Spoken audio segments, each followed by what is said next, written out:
नमस्कार, आप देख रहे हैं जनप्रकाशन न्यूज और मैं हूं आपके साथ अनीशा।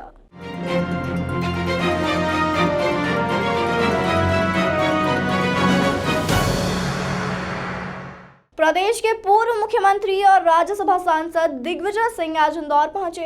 इस दौरान उन्होंने पत्रकारों से चर्चा कर भाजपा सरकार और पूर्व राष्ट्रपति रामनाथ कोविंद पर भी निशाना साधा। प्रदेश के पूर्व मुख्यमंत्री और राज्यसभा सांसद दिग्विजय सिंह आज इंदौर पहुंचे और उन्होंने पत्रकारों से चर्चा की। इस दौरान उन्होंने राहुल गांधी की यात्रा को लेकर भाजपा द्वारा उठाए जा रहे सवालों के जवाब दिए। उन्होंने पूर्व राष्ट्रपति रामनाथ कोविंद पर भी निशाना साधा है। दिग्विजय सिंह ने कहा कि 5 साल राष्ट्रपति रहते हुए उन्होंने दलित समाज के लिए कोई भी कार्य नहीं किए, जबकि वह स्वयं दलित समाज में आते हैं। वहीं दिग्विजय सिंह ने बीजेपी पर निशाना साधते हुए कहा कि भाजपा खरीद फरोख्त की राजनीति करती है, जिसका उदाहरण मध्य प्रदेश की वर्तमान सरकार है। दिवस मना रही है। बीजेपी अभी कुछ समय से लगातार आदिवासियों को ये योजनाएं लागू कर रही है, उनका आना जाना हो गया है मऊ में भी। और बिरसा मुंडा, मैं कुछ अपनी बात कह लूँ, उसके बाद तेरा पंचायत। जी। आज उस महान स्वतंत्रता संग्राम सेनानी जिसने ब्रिटिश हुकूमत के छक्के छुड़ा दिए, आदिवासियों के संघर्ष में जीवन बिताया, त्याग किया, तपस्या की, यातनाएं सही, बिरसा मुंडा जी के जयंती पर आज हम उन्हें स्मरण करते हैं। और साथ में आज विनोबा भावे जी का भी आज उनकी देहांत हुआ था, उन्हें भी हम स्मरण करते हैं। विनोबा भावे भूदान मूवमेंट में 50,000 किलोमीटर से ज्यादा पैदल चले थे। आज तक उनका ये रिकॉर्ड कोई नहीं तोड़ पाया, जहां उन्होंने लाखों एकड़ जमीन लाखों गरीबों को बांटी और बड़े बड़े लैंड होल्डर्स से बिना किसी नियम कानून और के केवल लोगों से मांगी और उन्होंने दी। आज उन्हें भी हम स्मरण करते हैं। जहां तक भाजपा का सवाल है, ये आयोजनों में ज्यादा विश्वास करते हैं। इवेंट मैनेजमेंट के मामले में अडवाणी जी ने खुद ने कहा था कि नरेंद्र मोदी जी इवेंट मैनेजमेंट में बहुत ही माहिर हैं। कोविंद जी अनुसूचित जाति के राष्ट्रपति बने। मोदी जी ने उनकी सरकार में अनुसूचित जाति के कौन से नियम, कानून और योजनाएं बनाई, हमें बता दें। 5 साल कोविंद जी अध्यक्ष रहे, दलित कौन सा हित किया, इस देश के करोड़ों दलितों का कौन सा हित किया राष्ट्रपति जी ने, हम जानना चाहते हैं। आज श्रीमती द्रौपदी मुर्मू जी, हमें इस बात का गर्व है कि वे राष्ट्रपति हैं। हम उम्मीद करते हैं कि जो आदिवासियों की पर प्रताड़ना मध्य प्रदेश में हो रही है, उस पर वो बोले तो, ना बोले तो हम लोगों का प्रतिनिधिमंडल मिल ले।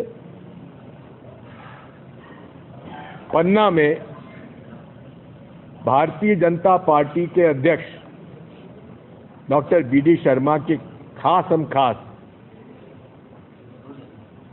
उन्होंने आदिवासी की जमीन पे कब्जा कर रखा है।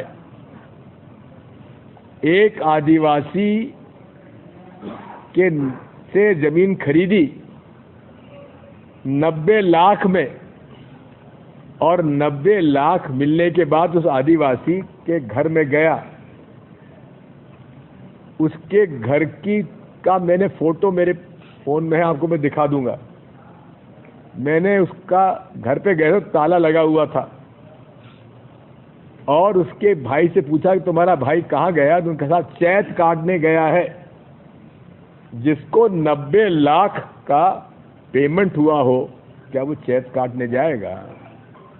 क्या कच्चे घर में रहेगा? जब भी पन्ना में जाता हूं तो उसको वो गायब कर देते हैं। इसी प्रकार एक टीकमगढ़ में भी इसी बात की घटना हुई है।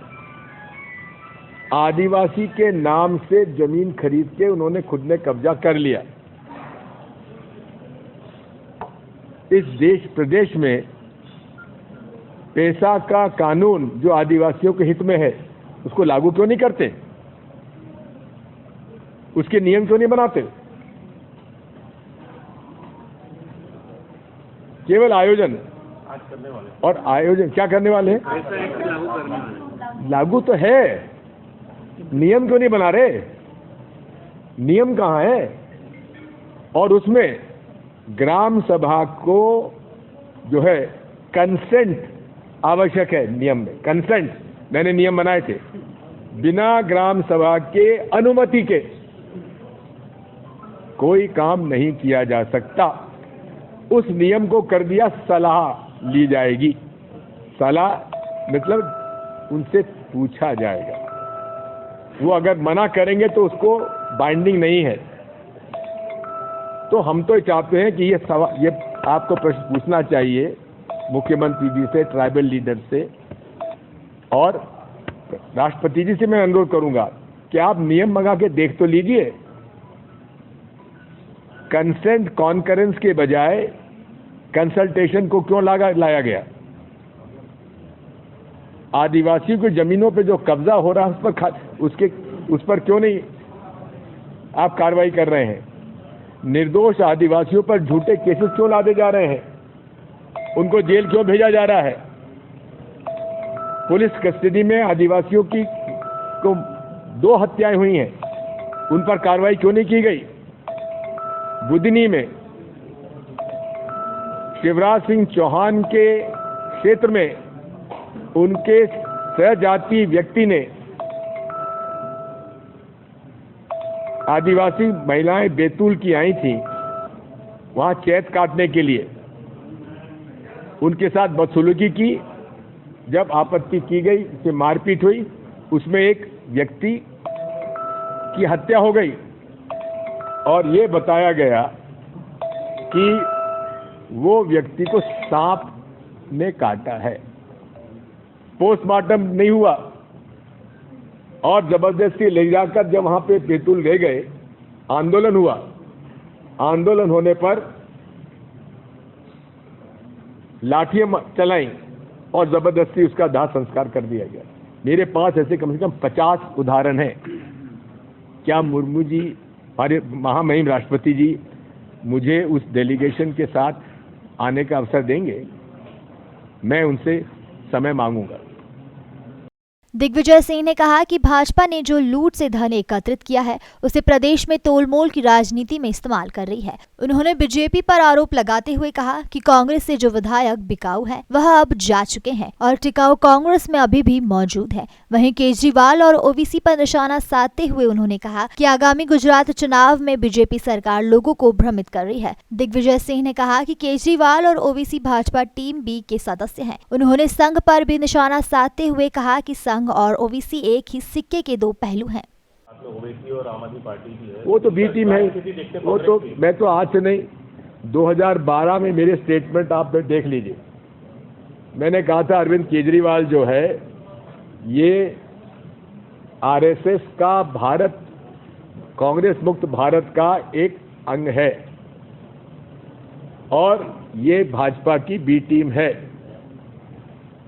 ये केवल वोट काटने के लिए एमआईएम और ये आते हैं और ये पूरे तरीके से, मेरा तो आरोप रहा है मेरे ऊपर, आरएसएस भी मानहानि का दावा करती है और ओवैसी भी मेरे खिलाफ मानहानि का दावा करता है, क्योंकि मैं निष्पक्षता से दोनों की पोल खोलता हूं। ये एक थाली के चट्टे बट्टे हैं, एक सिक्के के 2 पहलू हैं। आरएसएस अपंजीकृत संस्था है कि नहीं है? बताइए सर। ये ओवैसी, नहीं, मैं पूछो, एक जवाब दीजिए, क्या आरएसएस पंजीकृत संस्था है या नहीं? नहीं है। आप पंजीकृत संस्था नहीं है तो अकाउंट भी नहीं है। अकाउंट नहीं है तो गुरु दक्षिणा कहां जमा होती है?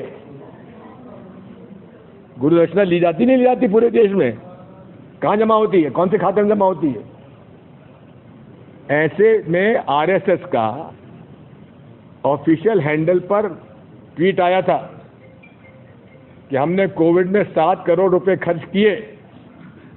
मैंने वित्त मंत्री जी को पत्र लिखा है कि जो संस्था रजिस्टर्ड नहीं है, जिसका अकाउंट नहीं है, उसने 7 करोड़ रुपए नकदी मनी लॉन्ड्रिंग की कि नहीं की, उस पर छापा क्यों नहीं डलता? उन पर कार्रवाई क्यों नहीं होती? मेरे पास खबरें आरएसएस वाले भेजते, भैया हमारी खाए की लगे हो, मोदी के खिलाफ बोलो ना। राहुल गांधी की यात्रा को लेकर दिग्विजय सिंह ने कहा कि राहुल गांधी की यात्रा का ही यह असर है जो संघ के लोगों ने मस्जिद और मदरसा जाना शुरू कर दिया है। उन्होंने कहा कि राहुल गांधी की भारत जोड़ो यात्रा प्रदेश में नया राजनीतिक इतिहास रचेगी। देश दुनिया की तमाम खबरों के लिए चैनल को लाइक, शेयर और सब्सक्राइब जरूर करें।